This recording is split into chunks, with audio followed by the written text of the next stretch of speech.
It's 8:41 at iFiber One News Radio. We're diving on deep to a great conversation with the Port of Shelton. And we've got Wendy Smith and Dick Taylor in today. We're going to have another guest coming up in just a moment. But first, good morning to you both. How you doing? Good morning. Nice to see you both in here, and things are shaping up at the port. You guys have been doing how your about budget go stuff? dogs? Okay. We got to. So you guys start with the good news And first. go Is that what's going on? Go dogs. Yeah. Got a nice little rivalry here Wow. between Wendy and Nick, and both teams this past weekend. And we both beat Oregon, so that's got to be a big one. both our teams. Yeah. And both beat Stanford. So what happens around port property when we get closer to Apple Cup? Ooh. Not a whole lot. No, it's fall. Yeah. No, I mean like between the staffs and things like I that. know. We just tackle each other. Yeah. Just a lot of. I went to Washington State, so of course that's why. But I grew up really a Husky fan, so I root for both teams all year long until they play each other. Until they play each other. Yeah, my mother was a graduate of the University of Washington in 1938, I think. Wow. Something like that. And I'm a Husky. Yeah. Graduate Husky. Well, so I guess got to split the difference. Yeah, here. we got to do it. But, it's fun. And in my house, of course, there's a duck in my house, a beaver, all sorts. And a cougar. Oh, so my gosh. Thanksgiving dinner at my house is a... it sometimes can get a little... testy. That is exactly right. But at least it's mostly on sports and maybe not other issues of the day. That's true. What's going on at the port? We have a few things going on. I guess the project is shaping up at the runway. Oh, good. Of course, there's this window of good weather for these 3 days. Yeah. I think they didn't quite get to their paving. My understanding is that's going to be pushed out a little bit, but that's all right. They're moving, so they'll figure it out. But the other thing is the roofing should be starting. We have some roofing projects going on at Johns Prairie with the old mill buildings, and so those should be getting going here real soon. So, just lots of stuff moving and shaking and updates, I remember a couple months ago, it's been many months now, but we had been talking previous about different ways for the airplanes to make approaches into the runways because they extended the windows or something like that to help with the clouds or something. Does that help with the rain now that we're going to have in the next couple of days for pilots who want to fly in? Yeah, it's the upgraded what happened system? was the system upgraded, so we got the more up to date, let's say, electronic. So it will help. It's mostly clouds. Rain is not so much a factor, is my understanding. It's mostly the cloud, the ceiling level. Okay. Yeah, but it definitely will help because that level lowered quite a bit with that new system. So And last week you guys went through your budget deals and everything passed? Yep. Everything passed. Yeah, Good. we're good to go. So one of the things that you guys were also working on, and we're going to talk in just a moment, was kind of some upgrades and a new look and a new track for the cross-country team. Before we bring in the coach, John Johnson, onto the air, that was a pretty good deal for not only the school, but you guys too, right? it was a really good deal, and we'll let John kind of highlight that. But the biggest thing is John's been asking the port for quite some time for use of the port property for in some variation of running, and he approached the commission back in the spring, I believe, maybe early summer, and just said, he'd love to get into the property that's just past the runway, so it's kind of the schools in between, you know, and so that area is just a little. We feel like it's a little unsecure for a group of running students. And it is directly in the flight path. It's the flight pattern, okay. And so that was a little uncomfortable, but when we started thinking about, port property, and we always, rent out the inactive runway, and right above that is the, kind of the hill where like the Puget Sound Enduro riders use, and we thought, and so we asked him to check that out, and the date he was looking at was available, and so it just worked out really great. Well, then let's take a quick break, and when we come back, we'll talk with John about that event that was last weekend up at Port Property. This is Washington State football. A touchdown for Washington State. There it is, sacked, sprints into the end zone. Intercepted by Washington State. Cougar football is coming fast. Taken by Washington State. Dives through the pylon. Touchdown. It is caught. Touchdown. Listen this Saturday, Washington State, UCLA. Kickoff is at 7:30. Follow the action all season long on your home for Cougar football, the Washington State IMG Sports Network.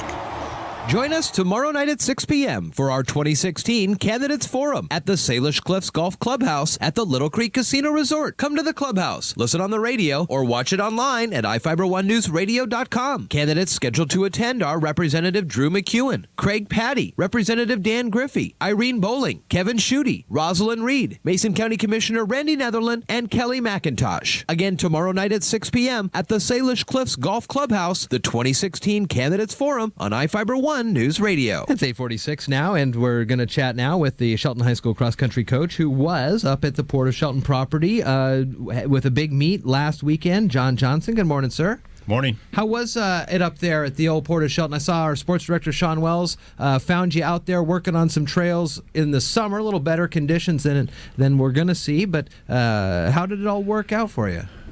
Everyone was thrilled with the venue, myself included. Been looking at some port property. What we need for a cross-country race is obviously a fairly large footprint. Something that's fairly open so the spectators that show up can at least watch the kids run by now and then. Maybe a hill to challenge them in the middle. So as the cross-country coach, you look for public land near the school, which happens to be all owned by us but administered by the port. And as we know, there's an airport there, so it's a little access to every place is a little bit tricky. So is there a minimum distance that a route would need to be an official cross-country race? So I usually, when I design a course, I like to do a multiple loop course. So like at the footprint we used, which is near the inactive runway, I was able to have a 1 kilometer loop down flat, kind of around on the grass near where everyone parked for Oyster Fest. Yeah. And then a 2 kilometer loop, which goes up the hill back into some really cool spot up there, which I named Coyote Ridge, because there's coyotes everywhere up there. So we ran 5K on Saturday, so it gives a chance for the people to see the kids run by, and it's just a good chance to come by the finish line. And we had the cheerleaders showed up, so they cheered everyone when they ran by. So that is cool. Typically our courses are 2 miles to the longest distance we run in high school is 5 kilometers, which is 3.1 miles. I know you were up there a lot of times just working by yourself, getting that trail up and running. What is that like, and how was it working with the port? So, remember, they're sitting right here next to you. Right. So, and I think Wendy might have mentioned that for years I've been asking, maybe for 10 years, I would say, and the port's gone through, there's been a change at the director, and the commission has changed a little bit. And, of course, when I ask for something, I want what I want, and I don't want to take no for an answer, but as time goes by, you sort of learn to work with people better. But it was fantastic. They let us into that spot. The only drawback with that spot is the public access there, so our kids can't just go run and practice on the course, right? Yeah. So, but that was fine. So that was fantastic that they were willing to work with us finally to get that done. As far as working on the course goes, it's moving a lot of rocks. This is a big pile of sand and gravel here in Mason County, which is good and also bad. So I moved a lot of rocks, a lot of cobbles, just because you can bang feet on that, and it makes the course a little less safe. Sure. But it's what I do for fun. I work on other trails around the community and stuff. So, believe it or not, I do that for fun. Wow. So, is this going to be a place future now moving forward, the home to the cross-country invite annually?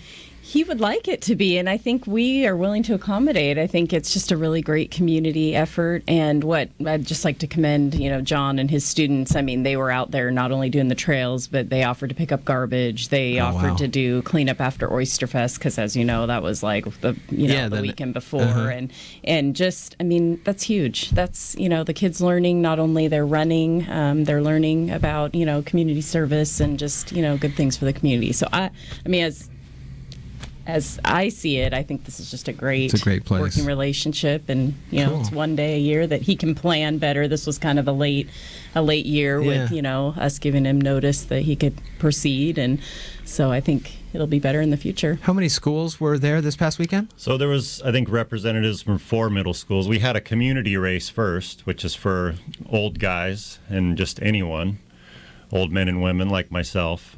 And then we had a middle school race, and there was kids from 3 or 4 schools, and we had 3 high schools at the race. I think in the high school boys race, we had about 75 athletes and about 50 in the girls. And the kids all seemed like it was a good route. The new. I mean, obviously the Shelton kids it was fun. Had an idea. It's fun, and I threw a couple twists on the course, especially going up the hill. But it was wet. It was the event was preceded by days of rain, including the weekend before at Oyster Fest. So the conditions out there are so variable. It makes it interesting. So everyone loved that part of it, but it's hard. 5K cross country is just really intense, and really it's difficult. The racing, a lot of people don't know how difficult the racing is. So once they recovered from that, I think all in all it was a cool deal, and it was a kind of a big meet for us because we had some alumni and former coaches there because our 50th anniversary. Oh, nice. Cross country in Shelton for the boys, and the women have been racing here for about 41 years. So wow. It was just a cool deal. How's the team this year? So we're very young on the guy side. Okay. We have a young team, but I think we're better than we have been since about 3 years ago, the last time we went to state as a team. We got our top guys are good. They're really good. Our girls team, we have a great group of seniors that we're excited about. We're in a new conference this year, as everyone probably knows. We're in the same conference as the other sports. So our conference actually got a little more difficult. The teams we're going against, there's some traditional powerhouses there that have a culture of running in their communities, and we don't have that same culture here. It's what we're trying to develop that, and that's why we're doing things reaching out to community members, and that's why I would never turn down the opportunity to come here and talk about cross country. Well, I know that it's a great collaboration that you two put forth there to get that cross country invite at the Port of Shelton, and we look forward to a great partnership, moving on, and good luck for the rest. Is the season almost up, or how does the season play out? The season's getting good right now. Oh, okay. So, unlike other sports, there is no regular season standing, so that doesn't determine. The league championships all determined on one day. Oh, okay. Which is next Wednesday. Wow. Everyone races for it. It's now the conference championship, and then 10 days later the district championship, which is our state qualifier, and state's over in Pasco, as always, and that's on the 5th of November. Where's the race Wednesday? Wednesday's at Fort Steilacoom Park in Lakewood. Okay. And we've raced there for years and years. That's been our league meet course. Well, good luck to you and the whole team, and keep us up to date on how the rest of the team's doing the rest of the season. Yeah, thanks. Wendy, thanks for being here for the thank Port of you. Call segment. It's 8:53.